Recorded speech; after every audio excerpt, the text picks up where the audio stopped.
mga komisita, sabi ng kay Pangmarco, expressing their support sa lito ng presidente, which is very good. At kaya lang, yung salitang yun, ulat lang yun. Iba yung gawa.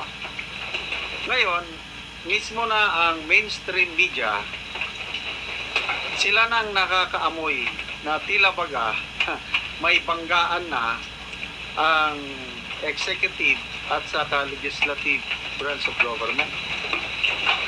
Tungkol ito sa budget kasi yung proposal ng executive hindi nasunod.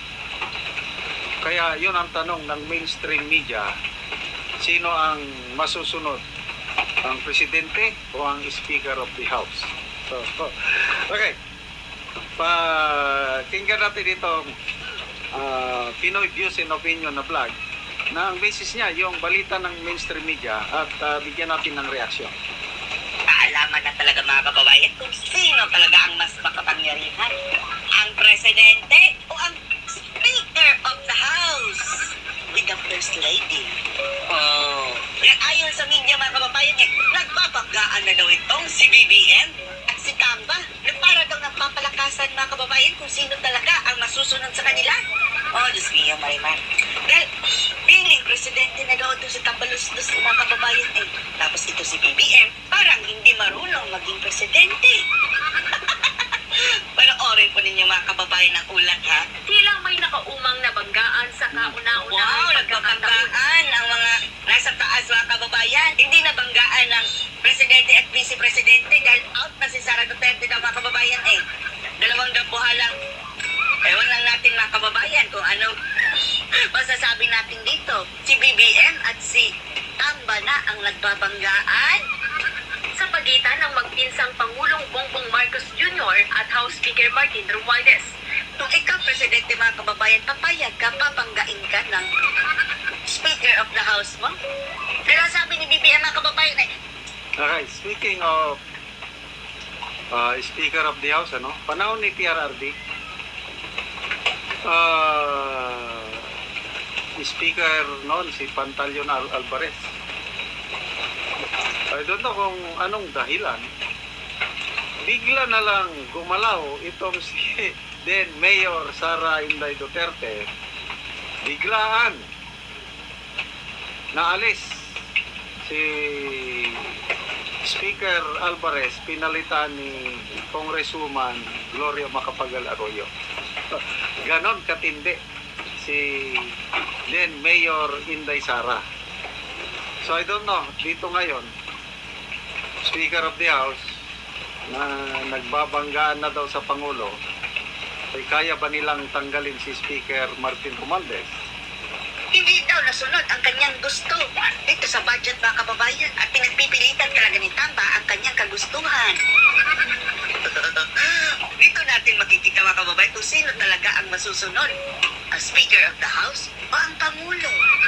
Sa isang panayam, sinabi ng Pangulo na hindi klaro ang ilang insertions at line items ng mga mambabatas sa isinumite sa kanyang 6.352 trilyong pisong First in history din yan mga kababayan na biggest budget in history. 2025 General Appropriation. Ilang bis si Professor Cielo Magno sa interview ng mainstream media sa kanya at saka yung rally nila sa Mindiola, sabi niya, ito na ang pinaka-corrupt na budget sa kasaysayan ng ating bansa.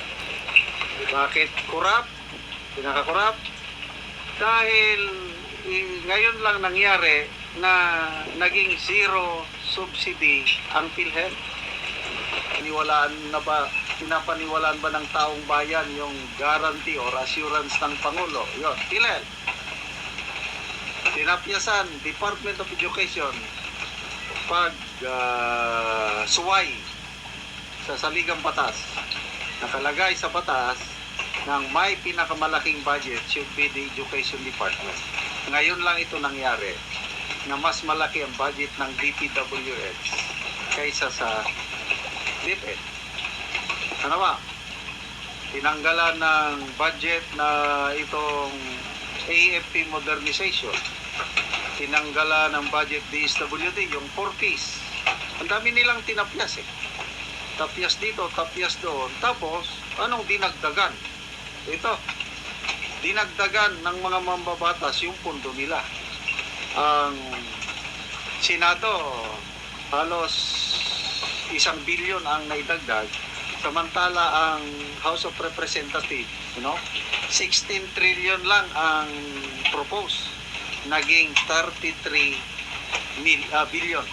16 billion ang propose, ang approved ng BICAM is 33 billion.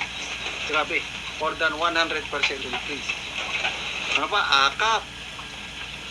Wala yan sa hindi yan kasama sa National Expenditure Program ng DSWD. Isiningit lang ng mga kongresista.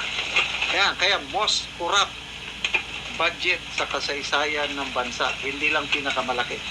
Act o GAA ng Bicameral Conference Committee. Dahil ayon sa Pangulo, bukod sa unclear, ay bumabangga din umano ang ilang probisyon sa umiiral na mga batas. Ang saligang batas pa talaga mga kababayan ang nilalabag kung mapipirmahan ito ni BBM. Pero supposedly nakatatak yan sa saligang batas mga kababayan na hindi lang basta-basta batas kundi sa saligang batas na ang budget ng gobyerno ay dapat sana pinakamalaki kaysa edukasyon. Ngayon mga kababayan, ang pinakamalaki ay sa DPWH kung saan nilalagak doon ang mga proyekto ng mga buhaya sa Kongreso. Ito ang dahilan kaya Okay. Lumobo ang budget ng DPWH. Anong paglalaanan ng yung lumubong budget? Naku po, karamihan flood control projects according to Professor Cielo Magno. Flood control projects at saka multipurpose center sa mga barangay. Okay lang sana kung flood control projects, sabi ni Professor Cielo, lumalangoy naman tayo sa baha na over 5,500 flood control projects na tapos na pinagmalaki sa zona after 2 days na check ng Karina. hindi niya ito mapirmahan. Sa ngayon, tiniyak na ng Pangulo na puspusan ang ginagawang Puspusan!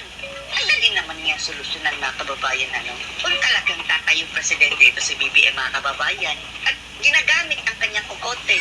Ang dali lang niyang solusyonan. Alisin mo yung Speaker of the House mo. Ganyan ang Pangulo O ikaw na mismo nagsabi ngayon na hindi mo nakilala itong budget na binalik sa iyo. Dahil yung budget mga kababayan ni-request nila yan sa NEP, National Expenditure Budget.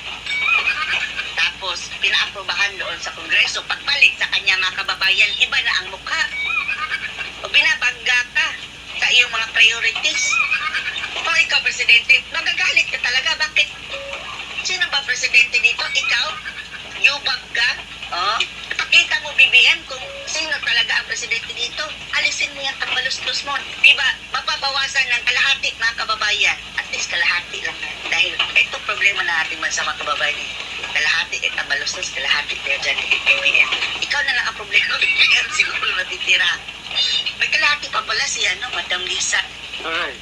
So, yung budget na yan, ito, may mga matatapang na AFP, PNP,